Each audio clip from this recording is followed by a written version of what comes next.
Hello and welcome to our roundup of that interview experience podcast. I'm here with Helen. We're just going to take 5 minutes to talk about some of the takeaways, I guess, that we've certainly experienced and the things that we think will be really useful. Helen, it's been really good fun meeting everybody and chatting to them. What's been the big sort of takeaway for you? Yeah. There's a few themes that have come through, but I think the first one is I didn't know any people that you'd invited. You didn't know the people I'd invited, and we were in an interview situation, and they were all happy to give their time, they were positive people. And I guess if I'm someone who's 17 looking for a job now, these are the people that are going to be interviewing you. They are normal human beings. They're someone's mum, dad, aunt, uncle, best mate. They're normal. So when you are invited to an interview, think about these people that you've listened to with us over the course of this podcast series, because they are normal human beings. They want you to succeed. They're not there to test you and push you and grill you and interrogate you. They want what's best for you as well. Yeah, and I think that's a really important point that we are. How about for you? Well, similar. I think the thing that jumped out at me is the kind of, there were a number of threads that we started to spot.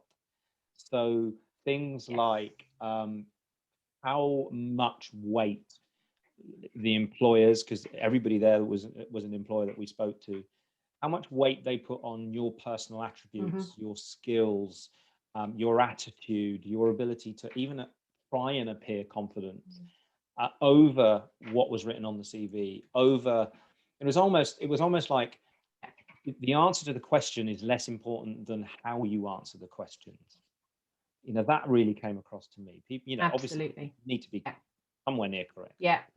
But how you answer the question, how you come across, was almost more important for everybody. That was a kind of a big takeaway for me, that we shouldn't be, young people shouldn't be afraid, or anyone shouldn't be afraid of turning the questions around, being honest if you don't understand the question, just say so. Don't try and muddle your way through. Just go, I'm really sorry, I don't understand that. And the other one for me that kept coming up was do the research. Tailor your CV to the application. There's no excuse.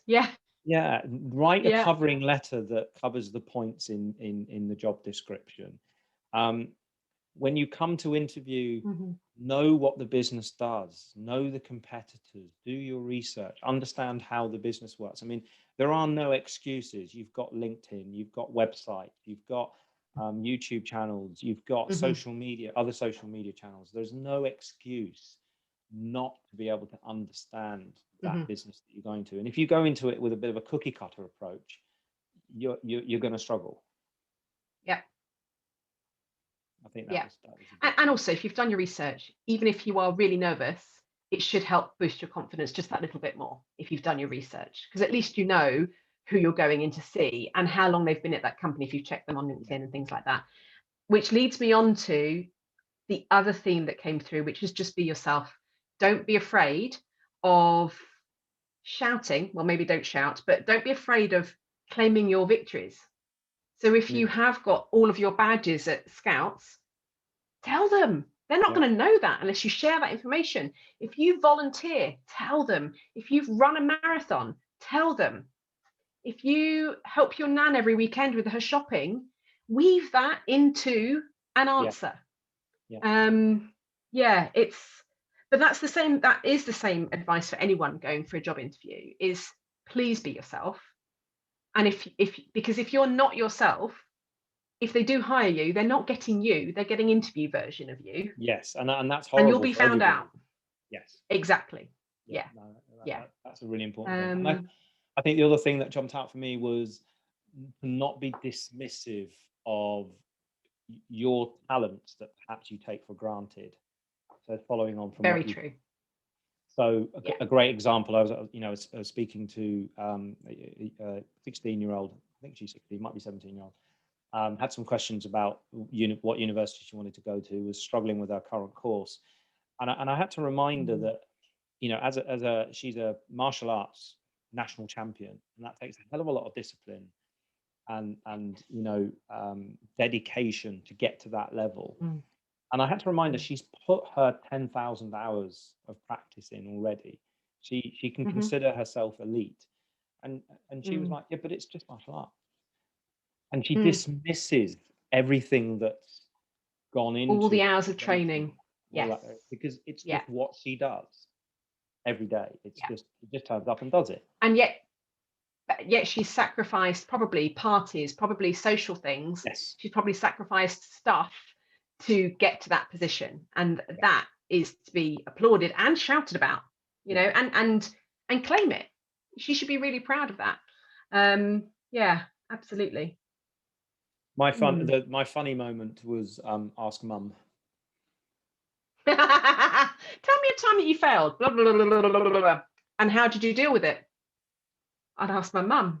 Ask my mum.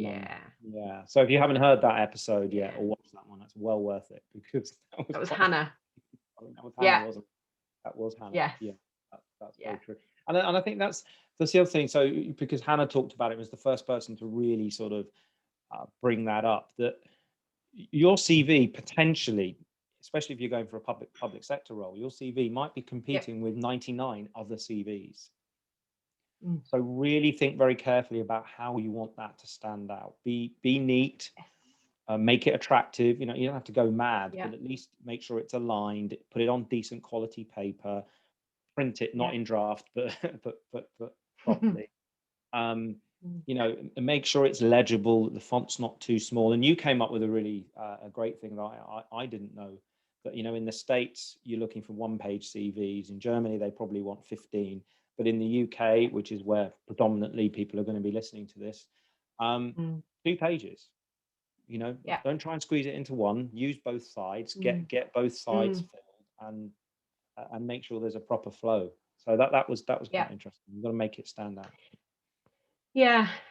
What did intrigue me was that not everyone talked about the pandemic, which is interesting, because this is being released in 2021 when we've all been in lockdown for a good 12 months.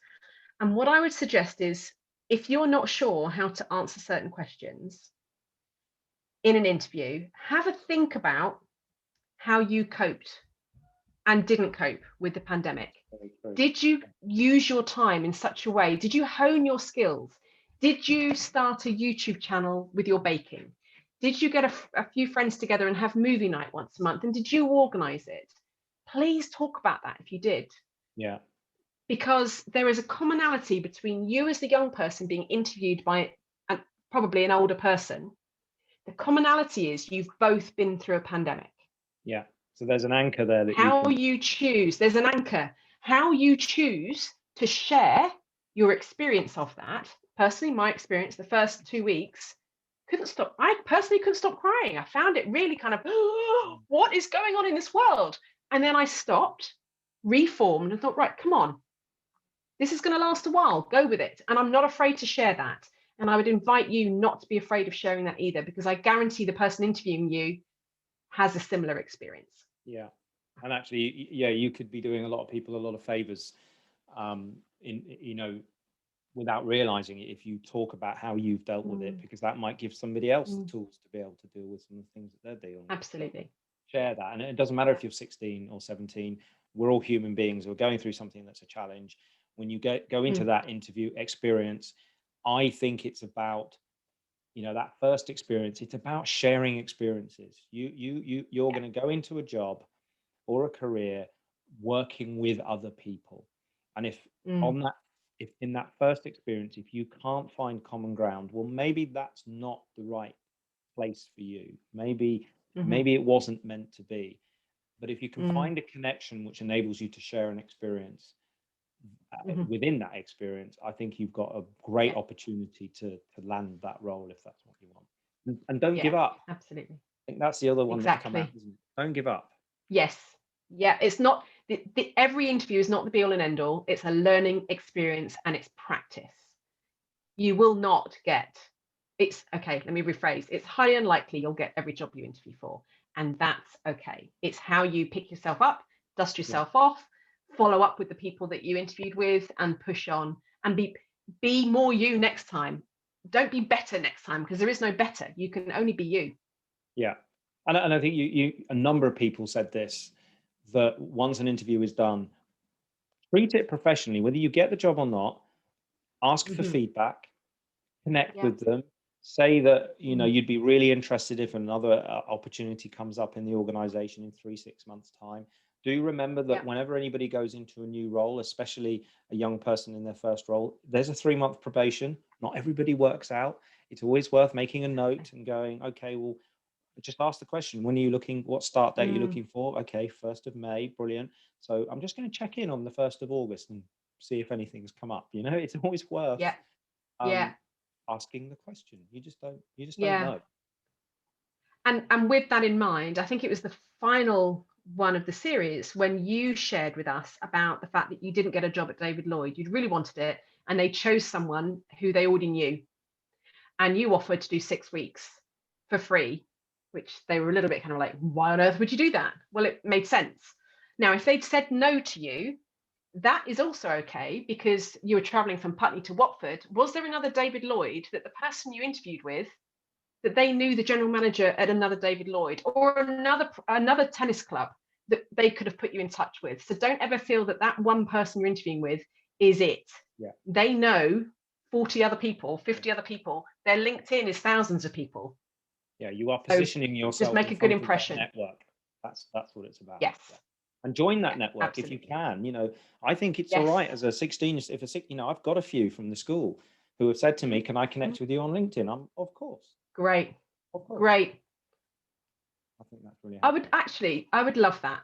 Please find me. If you're a younger person thinking about your first job, please find me and connect with me on LinkedIn. It's Helen Sanders, and in the middle, in brackets, is Wingrove, which is my maiden name. A lot of people know me by Helen Wingrove. So find me on LinkedIn. Absolutely send me a contact, a connection request, and I'd happily do that with you. Yeah, I would echo that as well. And our details will be Mm. on obviously on the show notes. It's cool. But this series Mm. has been great fun, Helen. I've really enjoyed doing it. Looking I've for loved it. do a series 2. Do you reckon? Should we do that? I think we go all the way through to a series 11 minimum. Series 11 a minimum. Brilliant. Because I don't think we're going to. What's really been amazing is everybody we've asked has just gone yes. Said yes. Yes. So that's really cool. Absolutely. And I Yeah. think there are a few people Yeah. we've spoken to. It'd be good to get back in as again. Absolutely. Yeah. You know, Yeah. more stuff we can pull out of them. So that would be good. Brilliant. So on that note, I will say thank you for series 1. Thank you for listening, everybody that's listened or watched, if you've been watching on YouTube. We will obviously Yeah. see you on the other side when we do series 2. Fantastic. Thank you, Ash. Thank you.